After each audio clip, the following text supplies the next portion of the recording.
Hey guys, welcome to the Powerful Man Show, where we help married businessmen save their marriages without having to talk about it, get unstuck, and gain clarity in their lives. As I like to say, life is too short for average. I'm your host, Doug Holt, with my co host, Tim, the Powerful Man Matthews. Now let's get this started.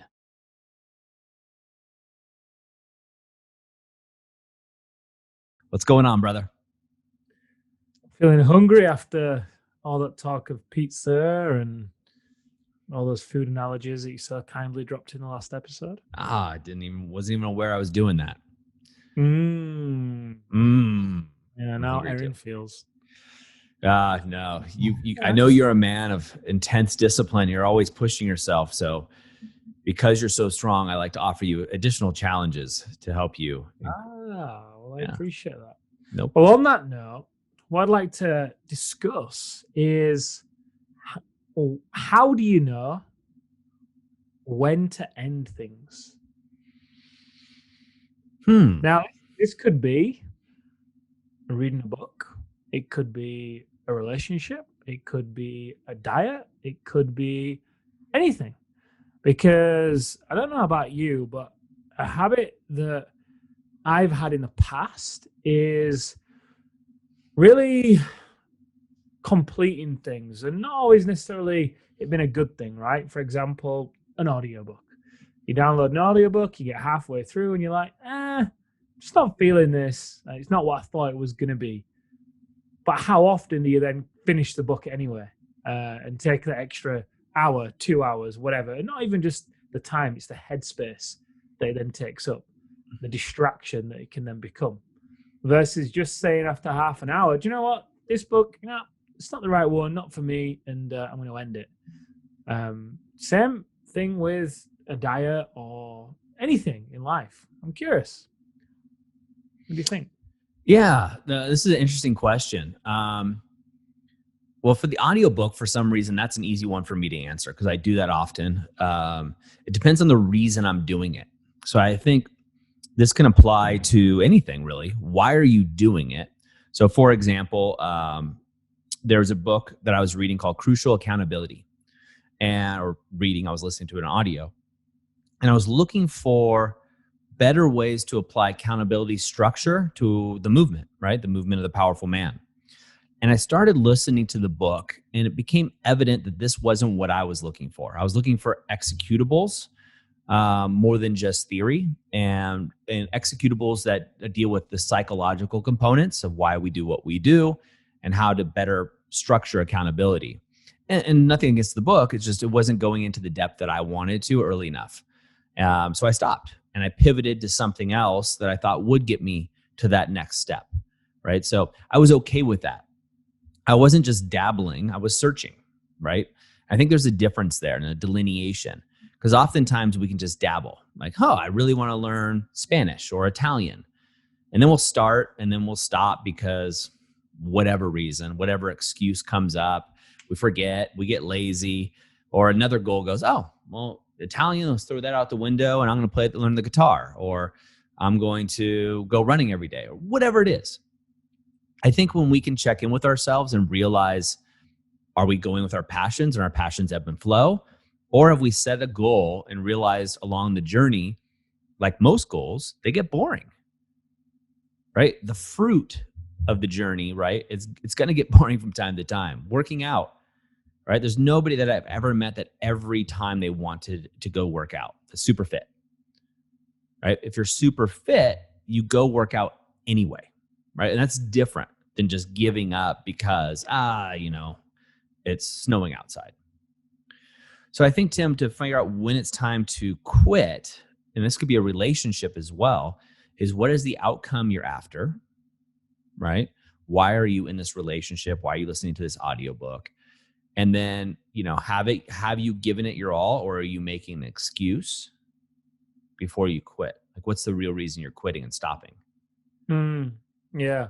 I love the why you're doing this in the first place. And I think something that came to my mind is discussing this because, frankly, I didn't have a clue where this topic was going to go. It just came to mind. I thought, let's discuss it. Yep. And in the discussion of it, I think something that's standing out to me is it a pattern? You're talking about excuses, right? Is it a pattern? Do you have a habit of picking things up, dropping them, picking things up, dropping them, whether it's a diet or an exercise plan or whatever, and you never actually moving ahead, right? It could be fine for you to have a habit of changing a diet or changing an exercise plan, but with each bit where you bring it to some kind of progress, not necessarily completion, but progress, your overall health is progressing. You're progressing towards the overall goal that you see for yourself. So you're still moving in the direction, right? Or are you just picking something up, dropping it, picking it up? And it's kind of like feast or famine, never actually just going up and down, up and down. You might even and start talking about upper limits or whatever else. But yeah, it's interesting because there's also a fine line, right? There's for me when I think about this, how to know when to end things. There's a time when it just, at least for me, I feel like I'm good at sticking things out, and obviously I'm not perfect. I can definitely chop and change as well. And I think the times when I stick things out, it's the times when I've really chosen something that I enjoy, rather than just saying yes to something that, I didn't really give any thought or consideration to. I just jumped on it and said yes. And then I'm doing it and I'm like, ugh, because I said, I want to end it because it goes back to your point, why you're doing it in the first place. I didn't really enjoy it. But the things that I really stick out are the things that I really enjoy. And the more I think there is a filter in the beginning, right, of really being in tune with yourself, if you will, and knowing whether this is really something you want to take on. Some guys that come to us in terms of relationships, honestly, some guys have just settled in the beginning of the relationship. And that isn't anything against either partner. It's just the reality. They've got into a codependent relationship where they just have settled. Mm-hmm. And they don't actually want to be in it, but they're too afraid of ending it because of what that might mean financially, what they believe it might mean in terms of the effect on the kids. And there's counter arguments, right, of what the kids are actually witnessing by seeing an unhealthy relationship anyway. So yeah, it's really, I think a lot of guys are probably on either side of the fence. They either have a habit of picking things up and dropping it, or sticking things out too long to the point where they don't have any enjoyment in their life because they're just doing something because, they're going to persist and they're going to be disciplined. And it's kind of like the two polar extremes, right? There's a sweet spot in the middle where you can be disciplined and also have it be something that feels really great.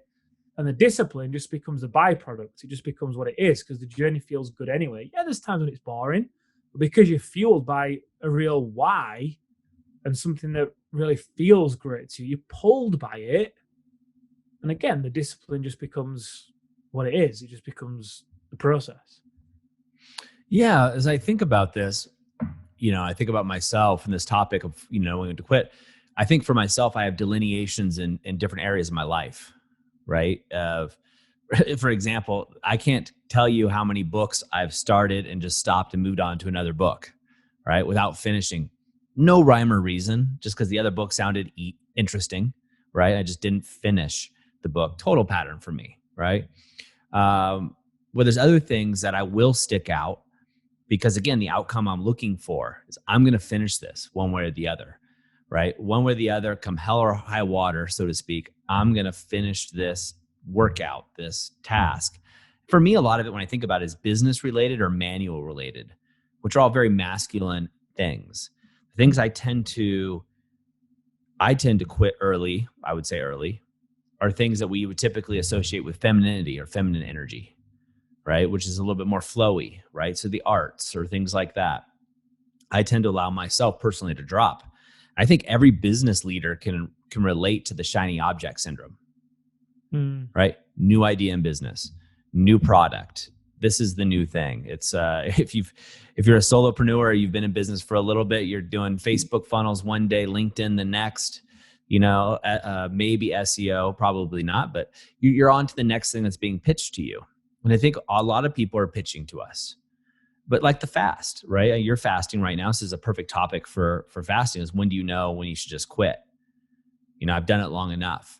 So I set out when I did my 3-day, right? I was setting out for a goal of 5, right? It was actually going to be 4 because my parents decided to come a day early. So I was going to do 4. My wife pulled me aside and we got a baby, got a 7-month-old and, a 3-year-old. And she's like, I need all of you. It's amazing what you're doing, but I need you to have more energy and be more present, right? She's like, I'm really proud of you. I've never thought you could do 3 days, right? And that was a good and perfect excuse to quit.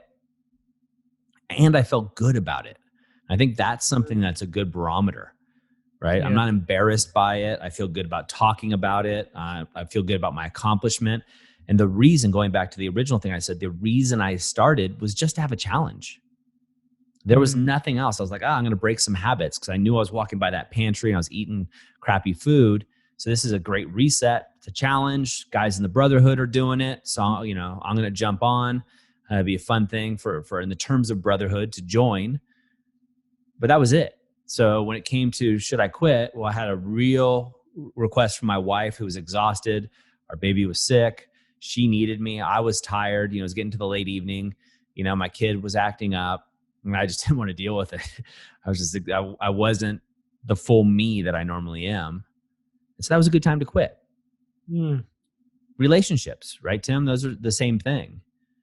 Mm-hmm. Why are you in that relationship? Is it because you and the person in the same town of you just have a history together? Would you choose to spend time with that person if you didn't have that history? Mm. And I think it does all come back down to that feeling, or what feels true, right? And when you're lying to yourself, and when you're on point, you just know it, right? And I think for a lot of guys, especially the guys that come to us, they've got so used to living a life where they just feel obliged to say yes to things or self-sacrifice or take control of everything in the business, and every question has to come through them, and the plate is just full of all these things. They don't really want to be on there, but they feel like they should be on there. They feel like they have to do things. They start to compare. And it's in that place, when you're living in that place, it's a muscle, right? That feeling of it, if it's something feeling true, is a muscle that you can work. And the more you work it, the stronger that sense becomes. And the more you live it, the better life becomes too. And it works the opposite way as well. So if you're telling yourself that you should do things and you have to and you need to and you feel obliged, then you're going to be very out of tune with what then feels true. So then, in terms of bringing it back to, well, when do you stop things? You probably didn't want to start some of the things in the first place. And this is where a lot of the guys come to us and like, look, I just feel numb. I've got all this external success. Like, I look like I'm the man. I've got the car, I've got the home, I've got the house, I've got the wife, the family, everything. But really inside, I feel like a fraud. I feel like a failure. I feel empty. And this is part of the reason, right? Because they've stayed too long in certain things. And it might not have been anything to do with the relationship or even the business. It might just be that they're not even letting themselves include certain passions in their life, right? So then everything becomes a checkbox. Everything becomes something to do. And again, it feeds back to just, being in tune with what really feels true. So, why you're doing something, being careful about considering something. I can't remember who the story is of, but there's a famous business guy that got offered some kind of investment, didn't he? And he said, and he looked and he's got his calendar out and had a look, and he said to the guy, let's say this guy was making the offer on a Monday the 1st, let's just say. He got his calendar out and said, right, I'll get back to you on Thursday the 8th at 2 p.m. And the guy's like, but why? Like, can you not just tell me now? And he's like, well, that's when I've got thinking time. And, I'm going to think about this. I'm going to deliberate this, and then I'll get back to you. And I think it can be so easy just to, especially when you're feeling empty, like you're feeling drained and exhausted, to just say yes and grab at things and scramble at things that really you don't want on your plate. And before you know it, you've got all these commitments, be it relationships, be it projects, be it whatever, people that you just don't want there. And then the guilt sets in and the shame and, well, I can't get rid of that person. I can't do this. I've got to keep it going. Just it's a recipe for a dull life. Yeah, I think in the context of this question, I think the two areas to look at the most, right? Maybe it's three things, right? But two areas. Two areas would be business and relationships. Perhaps it's just me, but those are the areas I think most people need to really understand when to quit, right? When is it not working, right? And do it. And I've done that. I've dissolved businesses when it's just like, hey, this is not working. I'm not getting what I need. You're not getting what you need. The agreements, we have to rearrange them or dissolve altogether. And those are tough conversations, right? Because they have to do with relationships oftentimes. And then also relationships, intimate with good friends. Most guys have their, what I call the remember when friends, right? All you talk about is remember when we were in high school and we did this, or in college and did that, or remember when, and because you don't have any new memories. Maybe you could talk a little bit about current politics or, current news or something, but you don't really have that bond anymore. You're holding on to the past. And there's something to be said about that, quite honestly. There's something comforting about that. You know them. You just knew them as a kid. You don't necessarily know them now, right? Who they are as a man now. And I think those are two areas. And I think the other thing you really need to ask yourself is this a pattern of me? Like you said, Tim, is this a pattern of me stopping? Like, well, me, right? Starting to read a book and then stopping, right? Why? Why am I not taking that to completion? And ask yourself. These are great inquiries to be in. I think inquiries very few people allow themselves to go into. We ask ourselves questions about who you're going to vote for in the next election, or, is COVID real or fake, or whatever. Do you do inquiries about your own habits and your own daily disciplines and the own things that you do? And I think that's a really powerful question. We talk about being the powerful man, right? Which is your own definition of what that is. I think that power comes from clarity in business and life and relationships, and getting clear on who you are as a man and what drives you and why you do the things you do, thus gives you power to make changes if you want to keep going if you want to, et cetera, et cetera. Yeah, great point. Great point. I think people shirk the inquiry, don't they, as well, partly because I think they take it personal. They beat themselves up. Oh, I should have quit that thing. I knew it. And just kind of the same, just keeps them in the cycle. Like, when you're in inquiry, the point of it is to inquire. Exactly. And then there's also people out there, right, that have the same New Year's resolution year after year after year. I'm going to learn a language. I'm going to drop weight. I'm going to read the books, right? I'm going to read these books. I'll read a book a week, right? Whatever it is. And it's the same goal and they just haven't achieved it. Why? Like, what's the real reason around that? Is the goal not high enough, or are you quitting for a different reason?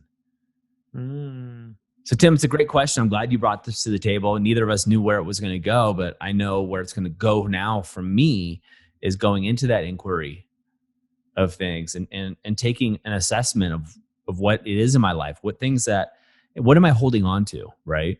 And do I choose to hold on to them for longer or not? And the second thing is, where are those patterns of things that I continue to quit, right? And why?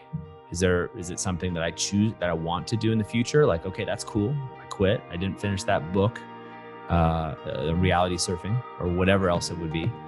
But maybe it didn't mean much to me, or am I quitting for another reason? Am I quitting because I got distracted by a shiny object or something else? So thank you very much for bringing this to the table. Yeah. Thank you for the conversation. You're welcome. All right, guys, that's a wrap for this episode. But as I always say, in the moment of insight, take massive action. You see, there are two types of men that listen to a podcast like this. Those that go on from one podcast or show to another, just hoping things are going to change and realizing that they're going to be in the same place month after month, year after year. You see, I was this guy, so I completely get it. You may just not be ready. But there's also a second man that listens to a show just like this. And this is a guy who takes massive action so they can shorten the learning curve, compress time, and get results to be the wolf. See, wolf is an acronym for wise, open, loving, and fierce. Now, ask yourself, which one am I? And just be honest with yourself there. And there's no judgment on my end, but if you're ready to move from deactivated deer mode, which is defend, excuse, explain, react, to activated wolf, wise, open, loving, and fierce, then go over to thepowerfulman.com/grow and go there now. In fact, I'll make it super easy for you. I will even put the link right in the description here so you can just click it and go over there now to learn more. Guys, in the moment of insight, take massive action. Go from deactivated to activated, because like I said, life is too short for average. And I'll see you on the next episode.